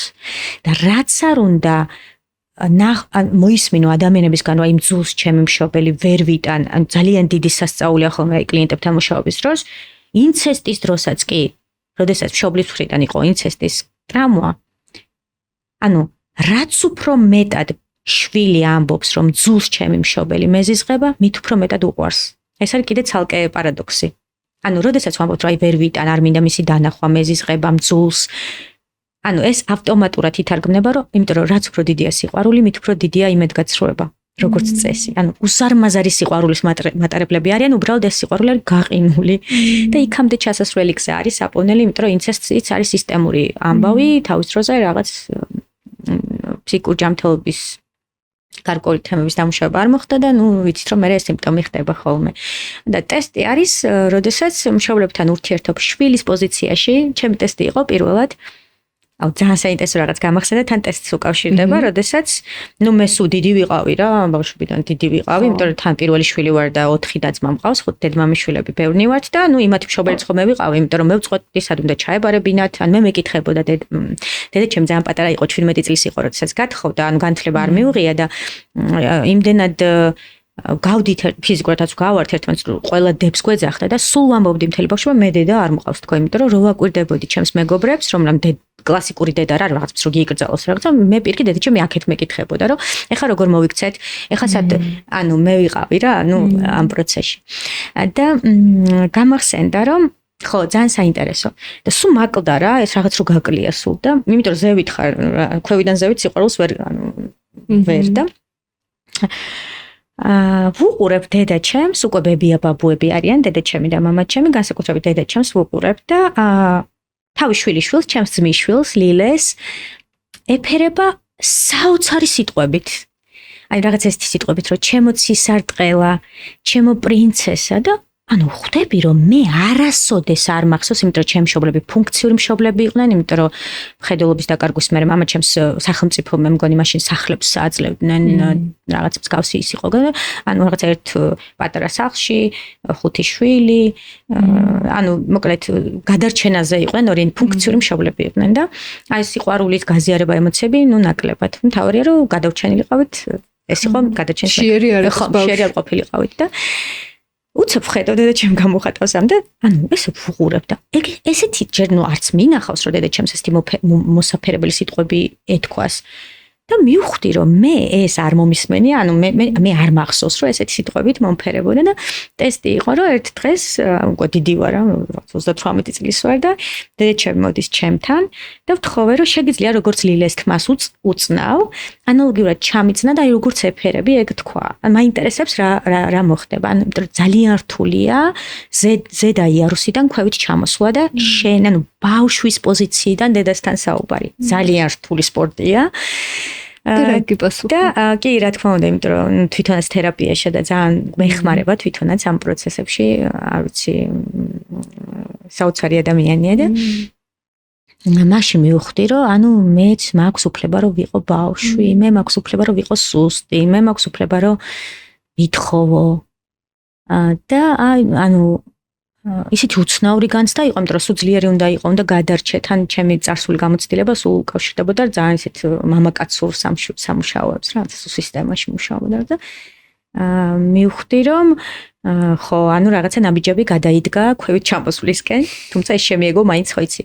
აბა ეხა ოჯახს ვარჩენდი, ჩემი და-ძმას მე მივეცი ყველაფერი, მე ყვე მთელი ნახევარი ცხოვრება ვიმუშავე იმისთვის, რომ თქვენ გქონოდათ განათლება და ანუ აი ეს კლასიკა რა, რომ მე ესეთი მნიშვნელოვანი ვარ და მე რომ არა და რაღაც და როგორი ეხა შეიძლება და თქვა რომ რა ჩვეულებრივი ადამიანი ვარ, რა ვიცი, შეცდომებით, ერთი ჩვეულებრივი ნორმალური ადამიანი. მაგრამ აი ამ დამოკიდებულების გამო შენი ცხოვრება ხო ეწირება ამ ყველა. აი შენი პირადი ცხოვრება ელემენტარული. იცი რა, გააჩნია როგორ შეხედავ, იმიტომ რომ ეხლა რომ ვუყურებ იმ გამოცდილებას, ეხლა რომ მითხრა რომ იგივე გამოიარე და 24 შვიდზე იმუშავე და თან იმუშავე 2 სამსახურში და თან მე ისწავლე, თან ასწავლე. ანუ გამორიცხულია, მე არც ვიცი გაქცევა უფრო იყო ვიდრე, ანუ ზოგჯერ სამსახური რო ამბობენ ხოლმე სამსახური სტრესია. სამსახური არის ხოლმე ხშირად გაქცევა, პირიქით სტრესის მართვის მექანიზმი. ანუ ჩემთვის იყო სამსახური რომ გარბოდი რა და კარიერა შესაბამისად დაიწყო და ამ გადმოსახედიდან რომ ვუყურებ მოკლედ მე ხო ამ სამეცნიერო ფსიქოლოგიაში ვარ და ესეთი ექსპერტული ცოდნებით და აქეთ სულიერებაშიც ცოტა გავერკვია, იმიტომ რომ ჩემთვის სამშოვანი აი ამ მატერიალურის და სულიერი სამყაროს კომბინაცია და ვცდილობ რომ ორივე სფეროში ვიყო გარკვეული და სპირიტუალიზმში არის ესეთი ცოდნები, რომ ჩვენი სული სანამ მოდის დედამიწაზე, ის თვითონ ირჩევს თავის მშობლებს. ანუ რეალურად ჩვენ ავირჩეთ ჩვენი მშობლები იმისთვის, რომ აი ეს გაკვეთილი რაც მე მივიღე, სანამ ჩემ თავს ვიპოვიდი. ანუ კონკრეტულად აი ამ კონკრეტული მშობლების გავლით შემეძლო რომ იმეღო. და ძალიან მნიშვნელოვანია, იმიტომ რომ ამ დროს მშობლები ხო ამბობენ რომ აი მე გაგაჩინე და ასე შემდეგ. ამ დროს მადლობა რომ მე დედა დამირჩიე, მადლობა რომ მე მამა დამირჩიე. ანუ საერთოდ სხვა პერსპექტივიდან უყურებ ამ რეალობას რა. ხო და მოდი ხა ეს მშობლების ესეთ მოვასწროთ, ამაზეც აუცილებლად აი რა არის სწორი მიდგომა მშობლის მხრიდან, რომ შენი შვილი არ აღმოჩნდა შადრევის ქვედა იარუსზე და შენ არ დაქვეითდა ქვემოთ. ხო. ანუ პირველი როგორი შვილებიც ვართ ჩვენი მშობლებისთვის, ზუსტად ისეთი მშობლები ვართ ჩვენი შვილებისთვის. ამიტომ დავანებოთ ამ ბავშვებს თავით, შევაქციოთ ზურგი, შევტრიალდეთ ჩვენი მშობლებისკენ და იქ ნახოთ რა რის გაკეთება შეგვიძლია, რომ რაც უფრო სრულად ვიღებთ ფესვებთან კავშირს, იმიტომ მშობლების გარეშე წინაპართა ენერგიას, ჩვენს ტალანტებს, ჩვენს ნიჭებს ვერ ვუკავშირდებით. გამომჩა მე თქვა, რომ არ დავასრულე აზრი, რომ სვაგიტოს სიტყვებით სულ მახსოვს, რომ ჩვეულებრივი ადამიანები ვართ, ახლა თუ უარს ვიტყვით ჩვენს ამ პარტავნებაზე და თავკაცოთ, ჩვენი მშობლები ვით, ჩვენს ჩვეულებრივი ნორმალური ადამიანები ვართ. ჩვეულებრივი ნორმალურ ადამიანებს აქვს ჩვეულებრივი ნორმალური პრობლემები. და როდესაც შენ ამბობ, რომ მე მაქვს რაღაცა დიდი, გახსოვს რითიც დაიწყო ტრაგიკული პრობლემა და დიდი ბრაზი. არავის არა. ანუ ეს ავტომატურად ნიშნავს, რომ სადღაც ზედა სისტემის ნაწილიდან გაქვს წამოღებული რაღაც ტრაუმული გამოცდილება. ამიტომ ეს ჩვენით არ დაწყებულა, ამიტომ როცა ჩვენ ეგოში ვართ, ზოგჯერ ამ რაღაცა ტრაუმებს და ტვირთებს, რომ ჩვენ არ გვეკუთვნის, არავის არ დაუვალებია ჩვენთვის, ჩვენთან ვიღებთ ჩვენ თავზე, რომ მნიშვნელოვნად ვიქცნოთ თავი. და სეპარაცია მაგას ნიშნავს, როცა მშობლებს ვეუბნებთ, რომ ძვირფასო დედა, ძვირფასო მამა, მე პატივცემ შენს ბედს, ისეც როგორიც არის. მიუყვარხარ ისეთი როგორიც ხარ, გიღებ ზუსტად ისეც როგორიც ხარ. ვიღებ შენგანაც მე მეკუთვნის, სასიცოცხლო ენერგია სიყვარული რო გადავცემ და ვტოვებ შენთან რაც შენ გეკუთვნის. და წყვეტ შენს გაბედნიერებას, ან გაკიცხვას და ასე შემდეგ, ხო? და ამთავრებ აქ, ეს არის ჯანსაღი სეპარაციის მექანიზმი. და მშობელი. ხო ეს კარგად დაიწყე ბავშვი რო არის ჩვენი საკუთრება, ეს უკვე ვიცი ხო ბევრ პოდკასტშია. ნათქვამ ბავშვი არის ჩვენი საკუთრება. მოდი დედით დავიწყებ, იმიტომ რომ 80% მაინც დრო ხალი არის, ასე ვთქვათ, ერთადერთი არსებობა ალბათ ღმერთის შემდეგ, ვინც სიცოცხლეს ქმნის, ანუ იმ რაღაცა სასწაულს, რასაც ხედავთ ხოლმე, ხო? 9 თვე ატარებს და ქმნის. მამაზეც ვიტყვი არ ეწყნებოდ. და პირველი რაც არის, შვილები არ არის ჩვენი საკუთრება, ისინი ირჩევენ კონკრეტულ მშობლებს, ისინი მოდიან ჩვენგან კი არა, ჩვენი გავლით ცხოვრებაში, მატერიალურ სამყაროში და ჩვენ გვირჩევენ როგორც მასწავლებლებს, რომ რაღაცა ეტაპამდე მივიდეთ. ყველაზე დიდი გამოწვევა არის ძირითადად დედის როლზე ვიტყვი რა, ქალის როლზე განსაკუთრებით მნიშვნელოვანი, მიუხედავად რომ მე დედა არ ვარ და მშობელი არ ვყოფილვარ, თუ არ ჩავთვლით ჩემი მშობლების მშობლობას. არის რომ პირველ რიგში ჩვენ ვართ ადამიანები. მერე ვართ ქალები, მერე ვართ პარტნიორები, მეუღლეები, ცოლები და მერე ვართ დედები მეოთხე ეტაპზე. ამ 4 როლიდან რატომღაც ხშირად ვიციკლებით დედობაზე. თან ქართულ კულტურაში ეს ძალიან აქტუალურია, ან დედობის როლი. ანუ ეს არის კულტურაც გვაკისრებს. ერთ-ერთი როლია და მეორე არის დროებითი როლი. ხო. დროებითი როლია, იმიტომ რომ 14 წლამდე დედობრივი სიყვარული ბავშვს ასაზრდოებს, ეხმარება. 14 წლის შემდეგ ეს არის შხამი. კი. იმიტომ რომ ჭიპლარი თუ არ გადავჭერით ფსიქოლოგიური ბავშვმა თუ უშუალოდ ცხოვრებისგან არის სწავლაც, დის და შეცდომების გზით ემპირიულად რაღაცა, აი როგორც მე მაგალითად, ხო წავიდე ხე ისე მივხვდი. ანუ შენ შეგიძლია უბრალოდ გვერდი ყავდე, იგრძნოს ეს შენი მხარდაჭერა, ეს ენერგია, ეს კი ბატონო. ანუ უკვე ხდება ტოქსიკური.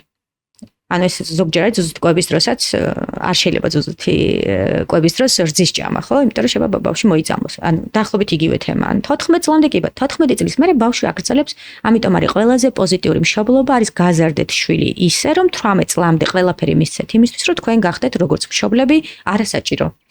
ანუ იმდენად ფუნქციური, იმდენად დამოუკიდებელია, რომ მაქსიმუმ სიყვარულისგან მოენატრო და დაგირეკოს, მაგრამ აღარ ჭირდებოდა. ანუ ფუნქციურად აღარ ყავდეს მოჯაჭვული. ხა ქალის როლზე რატო ამახვილებ ყურადღებას, რომ დედობის როლზე არის ჩაციკლა და ამ დროს როგორც ქალი რეალიზებული არ ხარ. ფემინური ენერგია არ არის რეალიზებული, როგორც პარტნიორი რეალიზებული არ ხარ. ანუ გულისხმობ შენ სექსუალობას, სხვა როლებს აღარ ვიტყვი ხო კარიერა. და ერთადერთი როლი გაქვს დედობის როლი, რომელიც არის დროებითი როლი, იმიტომ რომ ბუნების კანონია, რომ ადრე თუ გვიან მშობლებმა უნდა გაუშვათ ჩვენი შვილები, იმიტომ რომ ისინი გახდნენ მშობლები. ბუნების კანონია. და ამ გაჭედილობაში ვართ, ამ დროს ბავშვი არაცნობიერად ხვდება, რომ დედა არ არის, ანუ ბედნიერი, იმიტომ რომ როგორ შეიძლება ერთ როლში იყვნენ, რომ პირველ რიგში ხარ ადამიანი, მერე ხარ ქალი, და დედა ხარ მეოთხე. ერთ-ერთი როლია და ბავშვი ხვდება, რომ რაღაცა არ არის ისე და ბავშვისთვის ყველაზე, შვილებისთვის ყველაზე დიდი თვირთი არის შეუმდგარი ცხოვრება მის მშობლების. ანუ არარეალიზებული მშობელი არის ყველაზე დიდი თვირთი და ის იწყებს მის გადარჩენას. ერთი ან მის განსჯა, განკითხვა შეფასებას, მეორე ან მოსამართლეა, ან მხსნელი. და ისევ აი აქ მივდივართ რა, ერთი და იგივეა, არც ერთი არ კარგი. ანუ ისევ არაჯანსაღი გზებით მივდივართ. ამიტომ არის რომ განსაკუთრებით დედებისთვის აღნიშნავანი რომ გადაანაწილეთ, ანუ მშობლის როლს თავისი, რა თქმა უნდა, ხარ 14 წლამდე ენერგია, დრო, რესურსი ჭირდება ბავშვს და პარალელურად ქალის როლი, პარტნიორის როლი, კიდე სხვა უამრავი როლია, ვიცი, მეგობრის როლი, კარიერული როლები, რომ ბავშვს არ მოუწიოს მერე, ესე ვთქვათ, ანაზღაურება. იმიტომ ხო იცი რომ ძველი პროგრამა ესეა, რომ მე შვილი გავზარდე და მე შეგმოგწირე მთელი ჩემი ცხოვრება და ეხლა უნდა მომხედო. ეს ძველი პროგრამა, რომელიც არც ჩვენი მშობლების ბრალი არ არის, იმიტომ რომ მაშინ იმ რეალობაში, იმ გარემოებაში, იმიტომ რომ გულწრფელად ვთქვათ, ახლა ბევრად მეტი თავისუფლება გვაქვს და არჩევანის მასშტაბი, ვიდრე ჩვენ მშობლებს ჰქონდათ. ეხლა იმის თქმა, რომ რატო, როგორ და რანაირად, არ შეიძლება დადანაშაულო. დამნაშავეს ვერ იპოვი, იმიტომ რომ უნდა წახვიდე ალბათ მეშვიდე თაობაში, ხო? სადღაც უნდა წახვიდე, სადაც დაიწყო ეს ყველაფერი, ანუ აზრი არ აქვს. და მამის როლი? ხო, მამის როლი. ხო, მამის როლი, მამებს ყოველთვის წინ ხოლმე სისტემური თერაპიაში, მაგრამ მამას ბავშვი არ აღიქვამს პირდაპირ. მამას ბავშვი აღიქვამს დედის თვალებით. რა თქმა უნდა. დედა, რომელიც პატივს არცემს საკუთარ მეუღლეს და არ უყვარს თავის მეუღლე, არ იღებს მას. ის ვერ მიიღებს თავის შვილებს.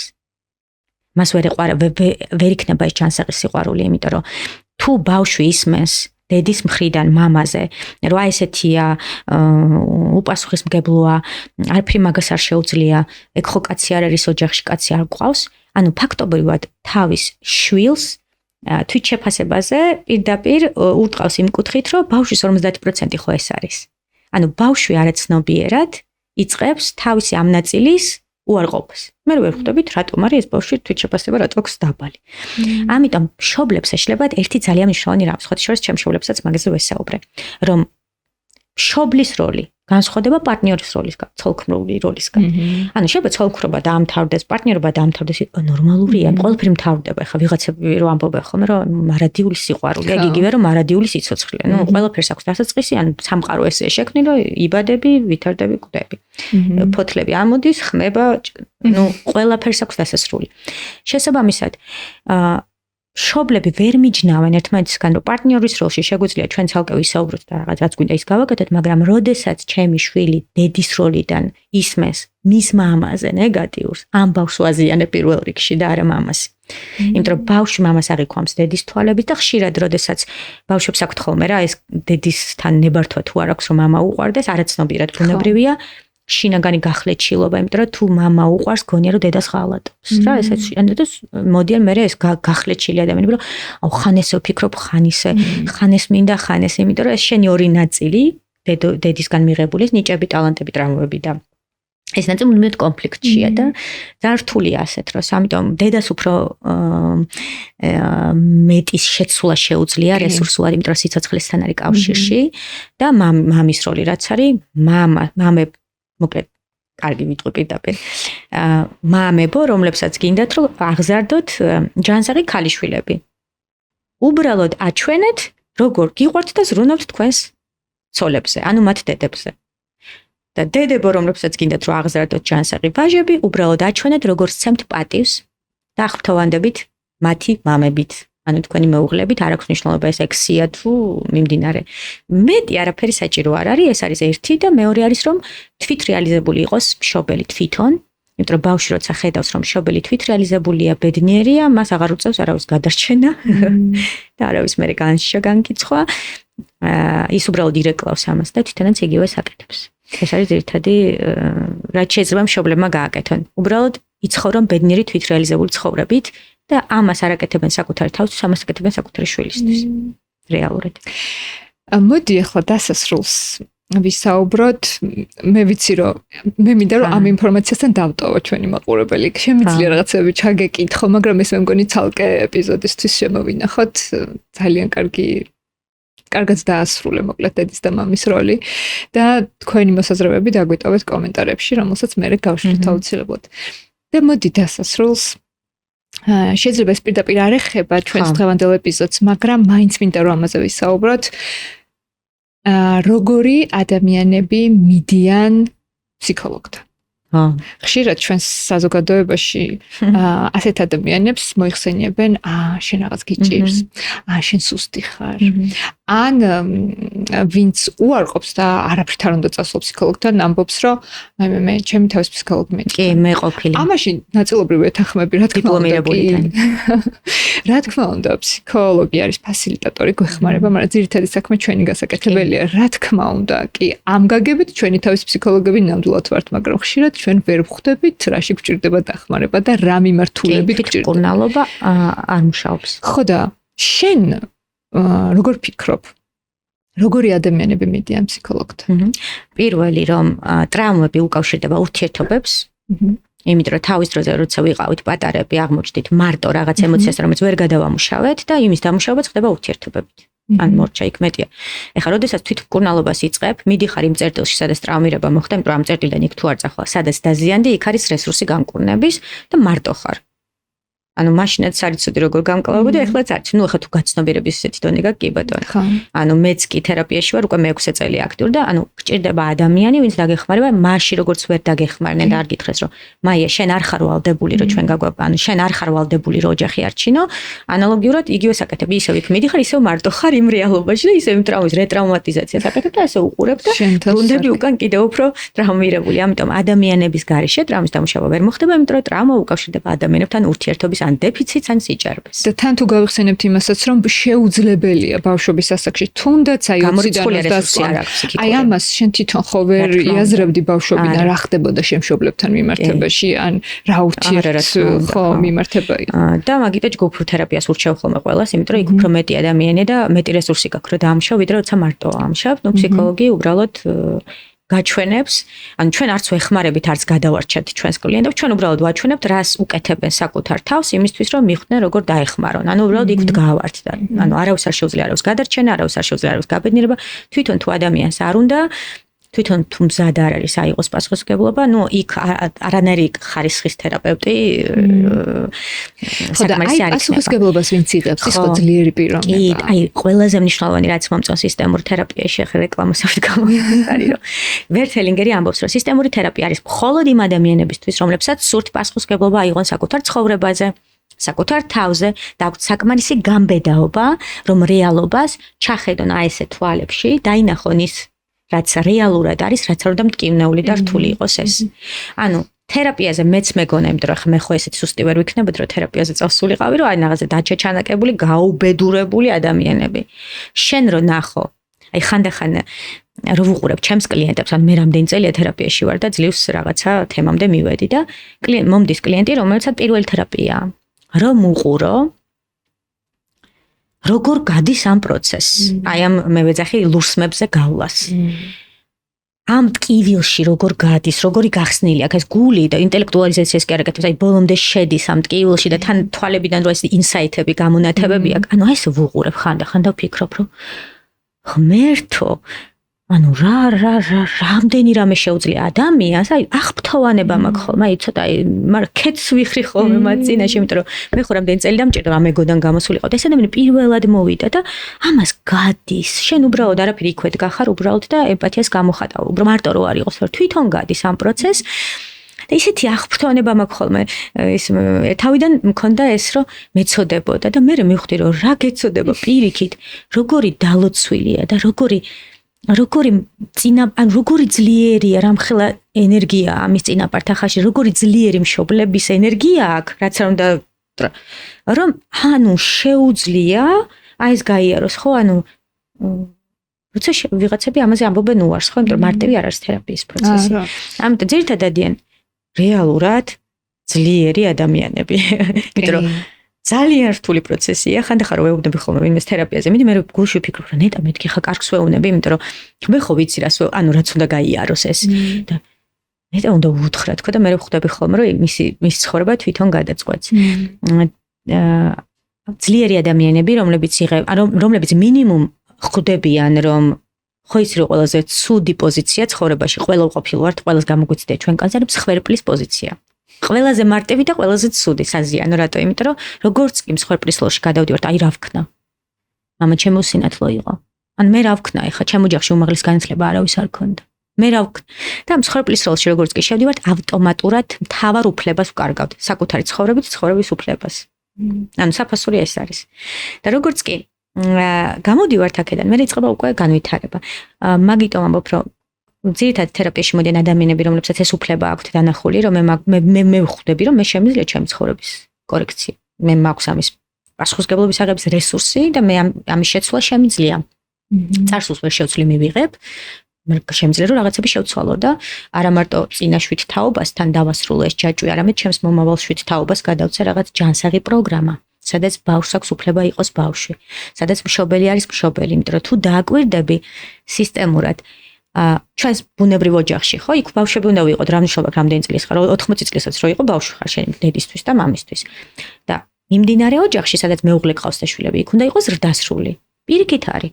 მიმდინარე ოჯახში უყურებ ადამიანს პარტნიორთან და ბავშვით იქცევა, მაგალითად მამაკაცი რომელმაც დედისგან ვერ მიიღო სათანადო აღიარება, ქალისგან ითხოვს ტანტრუმების მიღებას და და მიდიხარ ორიგინალურ ოჯახში და უყურებ რომ ბავშვით კი არ იქცევა, დედასავით იქცევა, მამას და დედას ელაპარაკება როგორც ანუ სისტემურად ხო, მშობლები იქცებიან პატარა ბავშვებივით, ბავშვები იქცევიან დიდებივით, ანუ პირიქით სისტემის არეულობას აქვს ადგილი და შესაბამისად მე უკვე შედეგებით გება ხოლმე თითოეული ადამიანის, ანუ მარტო ჩვენ ცხოვრებაში არა, მთლიანად ჩვენს ოჯახურ სისტემაში, იმიტომ რომ ჩვენ როგორი ამბიციური უნდა იყო, რომ თქვა, რომ აი მე ვარ მარტო, მე რა დედა რა მამა, აი ესენი მოვედი მე ესეთი განსაკუთრება, მე ცალკე ავტონომია ვარ, რა სისულელე, სახე, კანიც კი არ არის შენი, ხო, უძველესი, იქიდან როდიდან მოდის, ხო, ყველაზე ძველია დნმ, შენი კანი, შენი სხეული უძველესი, ფესვების გარეშე არავინ არ ხარ.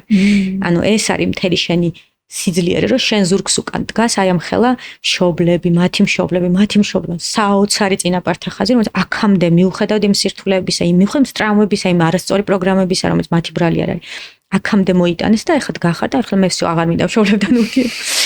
ახლა მშობლები არის პორტალი ჩვენს ფესობთან კავშირის, ამიტომ ამის გარეშე, ამით იწყება. და მე უკვე როდესაც შეიძლება ამბობ ჯანსაღი სეპარაცია ხდება და გადავჭრით ჯიპლარს და ვამბობთ რომ ოკეი, ახლა მე დავიბადე როგორც ცალკე ერთეული, მე უკვე ვიწყებთ რომ როგორი მინდა რომ ვიწყებთ უკან დაბრუნებას, როგორი ვიყავი ვიდრე ტრაუმა მოხდებოდა, ვინ ვიყავი რეალურად, როგორი ვარ ნამდვილი, როგორი ვარ ავთენტური, იმის გარეშე რომ გადარჩენისთვის რაც გვიწევდა ხო სიძლიერე და რაღაცა, თურმე სუსტი ვარ, თურმე დახმარების თხოვნა შემიძლია, ნამდვილობას უკავშირდებით და ძალიან საინტერესო რა არის იცი რომ დედა არ არის მარტო დედა ან მამა არ არის მარტო მამა, ისინი ხო ჩვენი ნაწილები არიან, რაც უფრო მეტს შევისწავლით მათ შესახებ.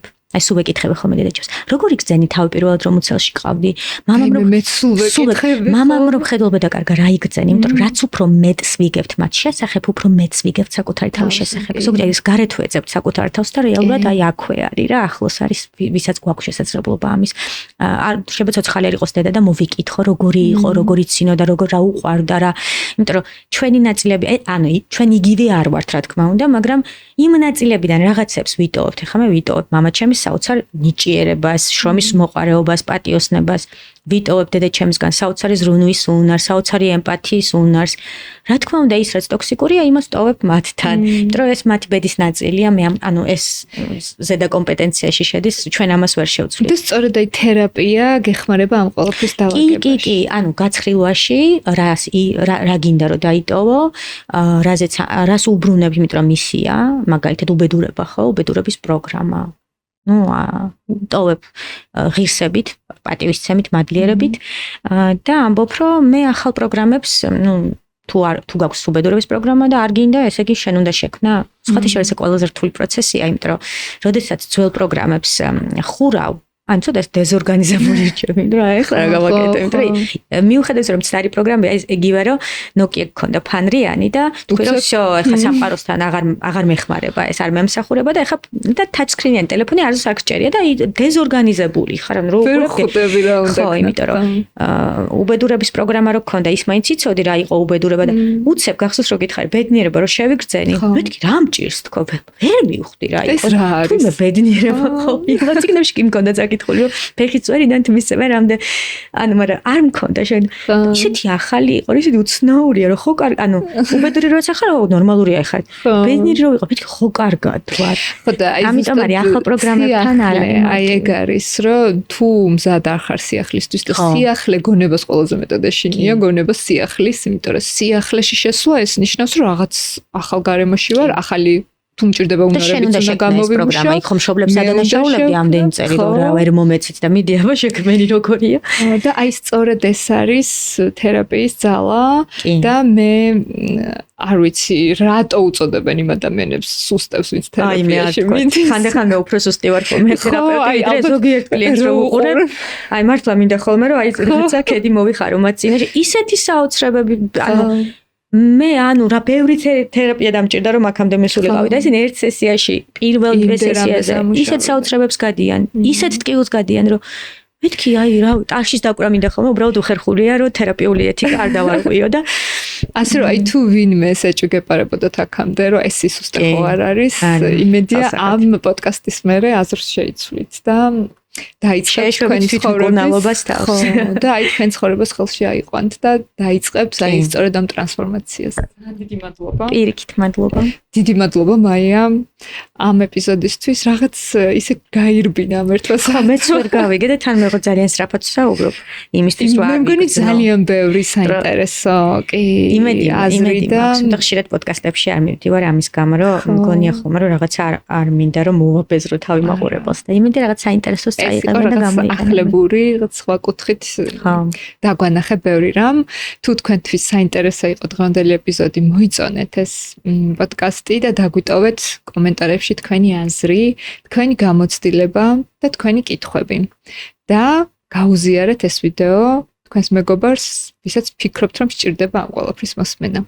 დიდი მადლობა, მე ერთი კვირით გემშვიდობებით.